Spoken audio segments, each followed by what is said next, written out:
Welcome to Sri Lanka Cricket, and we are here for the pre-match briefing ahead of the third ODI, which will be also the final and the series decider. We do have head coach Mickey Arthur to answer your questions. Please raise your question. Who is going to ask the first question, please? Damitira Singh. Hi, Mickey. 1-1. We need a win to record a very important bilateral series tomorrow. How's the team? Will there be any changes from the team? Yeah, there will be one or two changes. We've discussed them. We'll finalize again later this evening. But yeah, the team's great. The team have worked incredibly hard. The effort the boys have put in has been nothing short of exceptional. We're working incredibly hard. The guys are improving all the time, which for me is so heartwarming. You know, it's so nice when you start a project and you get some young players and you see them getting better and better.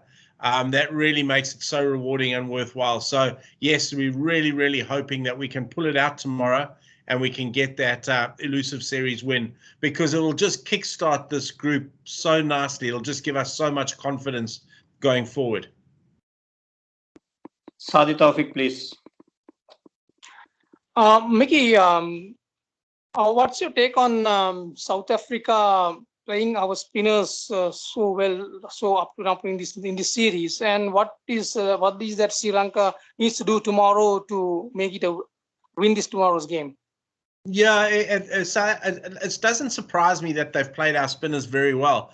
I coached Mark Boucher, and I know Mark Boucher was big on sweep, and that's how he played his game. So I knew that they would be prepared for that. The wickets haven't gripped and turned as much as we were hoping for, but I think tomorrow they'll grip and turn a little bit more. And if we can just create some doubt, that's all we're wanting. We haven't been able to create that doubt because the ball hasn't gripped and turned as much as it did in the Indian series. So I'm hoping we can do that tomorrow. And then we've got plans to try and obviously make them score in different areas. And if we can get them scoring in different areas, we might create that mistake, which will ultimately lead to that wicket for us. Rex Clementine, please. Mickey, we know that Kusal Janit Perera is in the squad. Is there any sort of time frame for him to feature in the series? Is there any possibility that he could play tomorrow before the T20s? Sure, but if I had my way, I'd put him straight back in tomorrow. No, it's been so nice having KJ down. He batted for probably an hour in the nets today.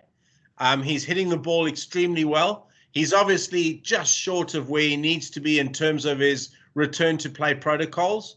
The doctors have been very diligent with that, so we hopefully going to have him up to speed. There isn't a time frame on it because we obviously don't want to jeopardize anything going forward with a T20 World Cup. Obviously, as coach, I'm hoping sooner rather than later. But we've got to adhere to all the medical advice that's given to us as well, and we obviously have to listen to KJ, who's every day is on the improve. So hopefully, without putting any time frame to it, hopefully we'll see him for a 2020 or two in the South African series. Crick Fidu, you can ask your question.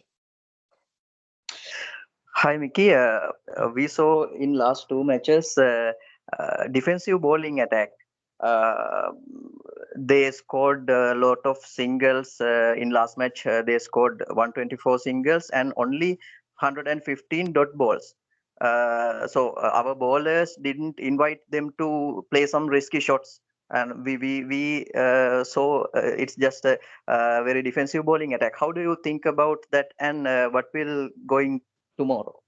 Yeah, look, that's a good point, and we reviewed that the other day. It was too easy probably for them to pick up their ones and twos, which didn't put them as batsmen under any sort of pressure for an extended period of time. And we know pressure gives us wickets. It is something we spoke about. In terms of defense, we trying to set out an attacking bowling lineup. But obviously, with the wicket not gripping and not turning enough, they've had to go into an almost defensive mode. So hopefully that changes for tomorrow. We might shake up our attack just a little bit and see what we can get out of them by using maybe one or two different sorts of skills. So again, that's something that we've sat down, something we've discussed. Dus and I have had a really good chat around it as well. So we've done our planning on that. It's all just about the execution now. But we will try and take wickets, because taking wickets for us is the best way of stopping the run rate. So that's what we've got to try and do, and that's always been our intention. Our intention's always been to attack with our spinners. Martin, go ahead with your question, please. Hi, Mickey. Hi. When we look at the bowling options from both Sri Lanka and South Africa, it looks like pretty much the same with the spinners and the fast bowlers. Yeah. What do you think as the differentiator between Sri Lanka and South Africa that could enable any of those two sides to win this particular series? I think it's going to be the ability of the spinners to really control the game tomorrow. They've got Rabada, we've got Dushmanja Chamira, both world-class quick bowlers. They played Vian Mulder, we got Chamika Karunaratne, who's done a wonderful job for us. So it is similar. The key for me, Shamsi, we saw Shamsi get 5 wickets the other night. The key for me, and that's without wanting to put too much pressure on our spinners, is a spinner really standing up for us tomorrow and really taking the game by the scruff of the neck. I think first things first, though, is we need to strike in the power play. And we saw South Africa strike in the power play in the second game and have us 3 down very quickly. I think that's going to be the defining factor, and that will fall onto Dushmanta and somebody else to do that for us. So wickets is always going to be something that we strive for, because wickets stop the rate, and we need to be able to put them under some sort of pressure. So to answer your question, I guess is the team that does that best is the team that's going to come out on top tomorrow night. Ranjika, you can go ahead with your question. Ranjika? Hi, Mickey. Hi, Ranjika. Sorry, my mic was off. So you mentioned Chami Karunaratne's recent form and its rise to the national arena as an all-rounder, out-and-out all-rounder with both bat and ball. We see his power with the batting, but I think this was discussed in the press box as well. He was sort of underbowled in the last 2 matches, we thought. So do you think that will change in third match? We saw him taking wickets, took 2 wickets coming into the attack. Do you think that will change in the last game? Yeah, look, and again, Dus and myself, we sit down and debrief all the time around phases in games, when to use players, when to use bowlers, and I think those are just calls that were taken. It worked for us in game 1, and it's just what Dus thinks at that time is going to be the determining factor in the game. All I can say about Chamika is that he has not let us down in any way. He's been a revelation, certainly with his batting and his bowling. Whenever he comes on and bowls, it's strange. Something always tends to happen. He bowls his bouncer really well. With something that we've encouraged him to do is to use his bouncer, because that just messes up the feet work of the batsman a little bit. Suddenly they can't come down the wicket to him, and he's done that. He's done that really, really well. So. Again, I can't fault Chamika. He's been wonderful. He's been a great find for us as a genuine all-rounder. Sadi, ask your second question. Mickey, you spoke about spinners taking wickets. You think that the form of Akila Dhananjaya is a bit of a concern for you all, because he's one of the key guys who have been looking forward to take wickets. And what about his chances of playing tomorrow? Yeah, look, it's something that I had a good long chat today with the spin bowling coach and Akila about that, and I think something that we've gone away from as a bowling unit has been our ability, and I thought that was prevalent in our whole game the other night, was we went away from the things that we have to do well as a team. Any emerging team has got to be ruthless on the basics, whether you're batting, whether you're bowling, whether you're fielding. And I think we went away from that as a team the other night for some reason.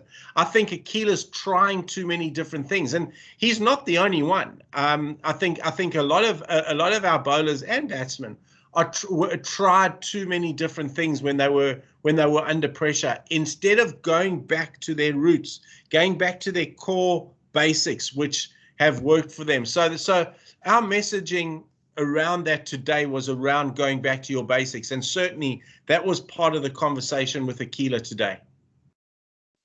Andrew Fidel. Hi, Mickey. Yeah, I just wanted to ask about, hey, how are you? I just wanted to ask about Dasun Shanaka. We haven't seen him do especially well with the bat, although he's been in really good form in the T20 competition, the domestic one. Is there something about the burden of the captaincy and being a batter himself that he's still kind of working out? Do you see a big score around the corner for him? Yeah, I do. I really do, Andrew. I think he works extremely hard at his game. He's hitting the ball as well as I've ever seen him hit the ball. We kind of saw glimpses in that 30 the other night. He was really disappointed to get out. He should have theoretically hit that one out the ground. But he's playing well. I don't have any issues around his form at the moment. I've got no issues around the way he's leading the team, and there's certainly no issues around his work ethic. So I'm very confident that there's a match-winning innings from Dasun Shanaka just around the corner. Rex Clementine.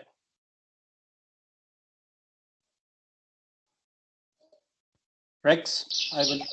Mickey, over the last couple of months, we've heard a lot of talk from Bhanuka Rajapaksa. When is he going to walk the talk? He got a good ball the other night from Rabada. To be fair to Bhanuka, and I've said it to him, and I think I've said it publicly as well. Since he's come back, he's been nothing short of a model professional. He's got stuck in. His work ethic is good. He's met every requirement that we've wanted. Yes, he's been short of runs. That can happen. But yeah, we need a score here. He needs a score for us. So whether we play him tomorrow or not, that's a different debate. But with the work that he's put in, I do think we'll get some reward with him. Whether that's in the shorter 2020 game or in the ODIs. But again, I can't fault his work ethic at the moment. I think we all learned a lesson around that last episode, and he's come back incredibly positive and incredibly hungry to do well for us, which is a good thing. Tamit Veerasinghe. Mickey, we all know that facing at our Premadasa isn't easy. Do you think Sri Lanka faltered over the other day than the Proteas in the previous game? Do you think it's a mental aspect where the teams need to prepare in order to chase at Ketaram? Yeah, look, I think any team that gets sort of 280, 290, 300 on the board, 300 is always a tough score to chase. It's a far easier score to set than chase, simply because you're under pressure and you're under scoreboard pressure, because the scoreboard keeps telling you what you need to do in order to win the game. Excuse me. So there is those pressures. It's a different pressure chasing. I thought we handled the chase very well in the first game. I'm talking with our fielding and our bowling, where we just managed to squeeze them. And even though they hadn't lost any wickets, we were getting that rate up and up and up, which meant that once we got a wicket, the new batsman coming in had to start well and start quite quickly. So we did it well. South Africa, you did it differently the other night by taking wickets up front, and then we sort of got some partnerships together, but we were always short. chasing is tough. Chasing in any international form is tough when you get runs on the board. So again, I think that would be the game plan from any team tomorrow. Ranjit, go ahead with your question. Ranjit. Mickey, you have a few youngsters in your squad. Special mention to Mahis Theekshana, who did well in the SLT inaugural T20 league. Do you think there's a chance for him to feature in one of the ODIs or the last ODI or even in the T20s? Yes, there's a definite chance. There's a definite chance. He offers us something different, which I've liked. He's come in beautifully, worked exceptionally hard. And it's just so good to see these young players coming in and working. These guys just want to get better and better and better. And every day we go to the nets, train the house down, and these guys are improving. So I love seeing these young guys come in and do well. And perhaps there'll be an opportunity for a few tomorrow. Martin, ask your question. Mickey, after Charit Asalanka's 2 knocks in the first and the second ODIs, there were calls that he should be moved up the order. But do you think it makes sense for someone who had batted well at the number 5 position to be moved up, and then again it creates a vacuum at number 5? Does it make sense for someone to make a move like that? No, not at the moment. I think number 5 is one of the toughest batters positions to bat in white form cricket, because you could be coming in at 20 for 3, 50 for 3, or you're coming in at 180 for 3. You've got to be very adaptable. Charith Asalanka has been nothing short of brilliant. Those 2 innings he's played have been very, very mature innings, and one that he can be very proud of. And certainly watching him play and go about his business has been very, very rewarding, because I've seen how much work and effort he's put in the nets. He's worked so hard, and to see him get those rewards were great. And it's not only the rewards he's got. He reads the situation of the game so well. I'm incredibly impressed with him. In short, to answer the question, no, he will be batting 5 again tomorrow. Mustaq, you can ask your question. Vicky, talking about the changes, is there any chance that Dinesh Chandimal will feature in the last ODI? Yes, possibly. There's a position at the top of the order there where we've always had our wicket keeper, and that's position belongs to Kusal Janith Pereira. But we need to find a guy that can come in and score big runs in that position as well as keep wicket. So there is a chance. Yes. We are going in for the final question. Sadi Tawfiq, you can ask. Mickey, looking at this South African team that has come, you spoke about Mark being a sweeper and encouraging the batsman to sweep and things like that. I mean, is it that these days that in all international teams that they find coming to a subcontinent and playing spin a much easy option now these days, because all the videos and various other things that are available to them? I mean, is that become a sort of a habit that which all subcontinent teams have to sort of face up to? Yeah, definitely. And I think we see it with subcontinent teams that sort of go to South Africa or to England or wherever now. The subcontinent teams are batting far better in those conditions. And I think that's just the advent of so much international cricket. That's the advent of having really good feeder systems where you have your players going in under 19 teams and A teams and experiencing those conditions before they get into them with their national side. So 100% right. Teams have worked a way out of playing in the subcontinent. I spoke to our spinners. I knew South Africa were going to come in, they were going to sweep, and because that's just the way Mark Boucher did it. And as coach, I knew he was going to do that, whether it be a conventional sweep, whether it be a lap, whether it be a reverse sweep. The guys have played it really well. What we need tomorrow is to adapt to that. So I don't think we've changed our lengths enough.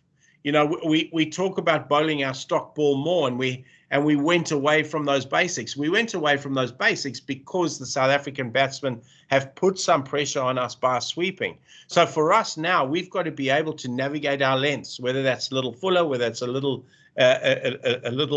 shorter, and mix it up just a little bit more, but not lose fact that you're still bowling your best ball. So if you're the off spinner, you're bowling your off spin more often than not. If you're the left arm spinner, you're going into the wicket as a conventional left arm spinner and getting the ball to turn. Then using your variation to create some doubt. And I think we've just used our variation just a little bit too much, because South Africa have played well against us, and they've used the sweep to good effect. Okay, I'll just take another one question, then Martin, you can ask. That will be the final. Thank you, Prasanna. Mickey, just one last question. Wanindu Hasaranga hasn't been doing well with the bat since the India series. Have you had any chats with him, and what's his thought process at this point of time? Yeah, we have. You know, again, like work ethic, guys, is exceptional. I mean, I just wish you guys could come down and just see the effort and time these guys are putting in it. Wanindu probably batted for an hour today. Probably bowled for an hour and a half and batted for an hour to make sure that his game is where we need it. The one thing we do, you guys wouldn't have seen is in the practice game. He came out and he hit the ball unbelievably well. He looked, you know, he just looked pure class, and he hit the ball over extra cover, which is his normal go-to. He ran well between wickets. He looked in really good touch coming into the series. So hopefully tomorrow goes well for him, because he can win the game with either bat or ball for us, or in the field, as we arguably saw the catch the other night that led to us being able to put them under some sort of pressure. He's a wonderful cricketer. I'm backing him to come good with the bat, because he's worked hard enough at it. With that, we are ending the briefing. Thank you very much, Mickey, for taking part, and also very best for the tomorrow's game, and also the journalists. Thanks, Thank you Mickey. very much. Thanks, guys. Thanks, everybody.